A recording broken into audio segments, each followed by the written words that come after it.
Assalamualaikum warahmatullahi wabarakatuh. Perkenalkan, kami dari kelompok 6 yang beranggotakan Amelia Anastasia dengan NPM 171, Ananda Aulia Hanifah dengan NPM 174, Anesta Meisari dengan NPM 178, Lala Desmayanti dengan NPM 181, Rima Putri Audina dengan NPM 182, dan Widiati Nur Rahmah dengan NPM 185.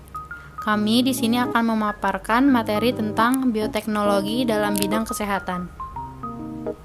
Bioteknologi banyak diaplikasikan dalam bidang kesehatan atau bidang medis. Misalnya, pembuatan antibiotik, insulin sintetis, dan vaksin. Perkembangan bioteknologi dalam bidang kesehatan dimulai dengan penemuan antibiotik penisilin oleh Alexander Fleming pada tahun 1928. Antibiotik merupakan senyawa yang dapat menghambat pertumbuhan mikroorganisme lain, khususnya bakteri. Antibiotik penisilin dihasilkan oleh jamur Penicillium notatum dan Penicillium cirsogenum.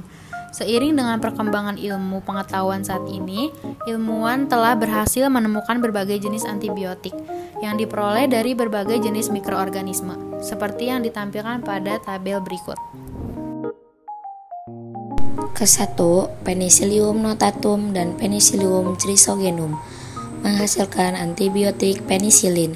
Yang kedua, Streptomyces griseus menghasilkan antibiotik streptomycin.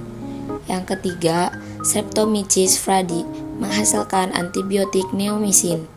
Yang keempat, Streptomyces aureofaciens menghasilkan antibiotik tetrasiklin. Yang kelima, Bacillus licheniformis menghasilkan kipbasitrasin. Untuk mengatasi penyakit diabetes mellitus tipe 1, penderita perlu mendapatkan tambahan hormon insulin sintetis.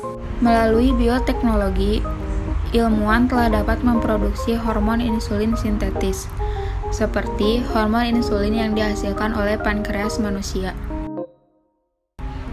Untuk menghasilkan hormon insulin, DNA yang mengkode hormon insulin dalam sel pankreas diambil. Selanjutnya, DNA tersebut direkomendasikan ke dalam vektor atau perantara, misalnya pada plasmid. Kemudian, menggabungkan atau merekombinasi potongan DNA yang mengkode gen tertentu dengan faktor plasmid yang telah mengandung DNA hormon insulin. Kemudian dimasukkan ke dalam sel bakteri E. coli, sehingga bakteri E. coli mengandung DNA pengkode hormon insulin. Dengan memiliki DNA tersebut, bakteri mampu menghasilkan hormon insulin. Dengan memiliki DNA tersebut, bakteri mampu menghasilkan hormon insulin. Selanjutnya, hormon insulin yang dihasilkan dimurnikan dan dikemas untuk diberikan pada pasien. Vaksinasi adalah suatu proses peningkatan sistem kekebalan tubuh dengan cara memasukkan vaksin ke dalam tubuh seseorang, sehingga memiliki kekebalan terhadap penyakit tertentu yang disebabkan oleh virus atau bakteri. Vaksin dapat berupa bakteri dan virus yang telah dilemahkan, atau merupakan bagian terkecil dari tubuh bakteri atau virus. Bakteri dan virus memiliki protein khusus pada permukaan tubuh luarnya. Jika protein ini dimasukkan ke dalam tubuh manusia, maka sel darah putih atau limfosit B akan mengenali protein tersebut dan membelah menjadi sel plasma dan sel memori. Sel plasma akan menghasilkan antibodi dan melepaskannya ke dalam cairan tubuh. Sel memori akan tetap mengikat antibodi untuk digunakan ketika ada bakteri atau virus yang sebenarnya masuk ke dalam tubuh, sehingga tubuh dapat dengan segera menangkal bakteri atau virus tersebut. Saat ini ilmuwan telah menghasilkan vaksin yang lebih aman dengan menggunakan teknik-teknik dalam bioteknologi.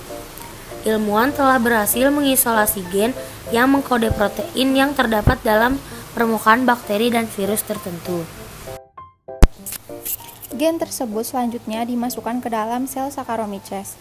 Sel Saccharomyces yang berkembang biak akan menghasilkan protein yang sama dengan protein yang terdapat pada permukaan luar bakteri atau virus, namun tidak berbahaya bagi tubuh.